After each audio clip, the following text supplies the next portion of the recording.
Un 29 avril 2019, le jeu le plus populaire du petit écran, les 12 coups de midi, a lancé une nouvelle ère avec la première victoire de celui que Jean-Luc Reichmann surnommera Wikipol.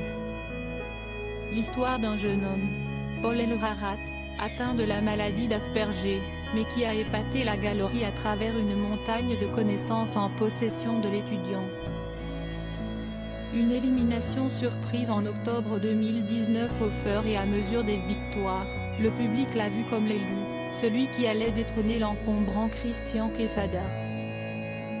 Comme chaque grand maître de midi, Paul a été protégé par la formule et n'a été que rarement inquiété lors de ses 152 victoires, à l'exception, peut-être, de son tout premier succès.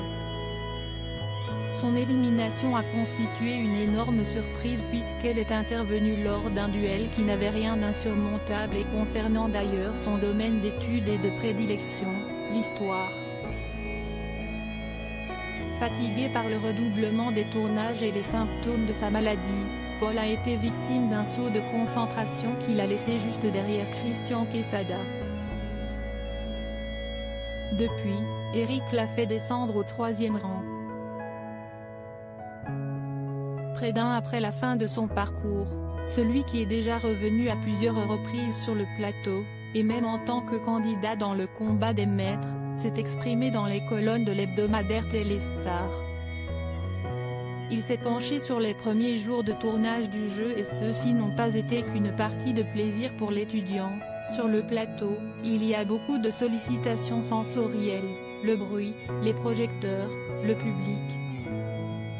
Il fallait prendre tout ça en considération et garder une certaine distance pour ne pas passer à côté des questions. J'étais tellement tendu que je pensais sortir dès la première émission. Au bout de quelques jours d'enregistrement, on m'a expliqué qu'il y avait des choses à ne pas dire à la télévision. Paul a revendu la plupart de ses cadeaux avec 691 522 € de gains et cadeaux. Wikipol n'a pas fait le voyage pour rien. Pour les curieux, il a révélé comment il avait exploité sa cagnotte finale.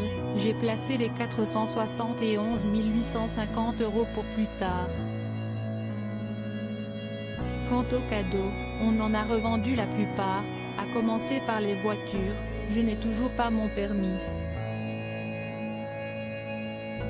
La rédaction de son livre, ma 153e victoire, confiée à un porte-plume, a été motivée par la volonté d'expliquer aux gens comment fonctionne un Asperger, avec les obstacles que cette maladie implique. En attendant, les 12 coups de midi continuent de régler en maître du lundi au dimanche à l'heure du déjeuner sur TF1. Actuellement, le jeune Léo tient la place de maître de midi.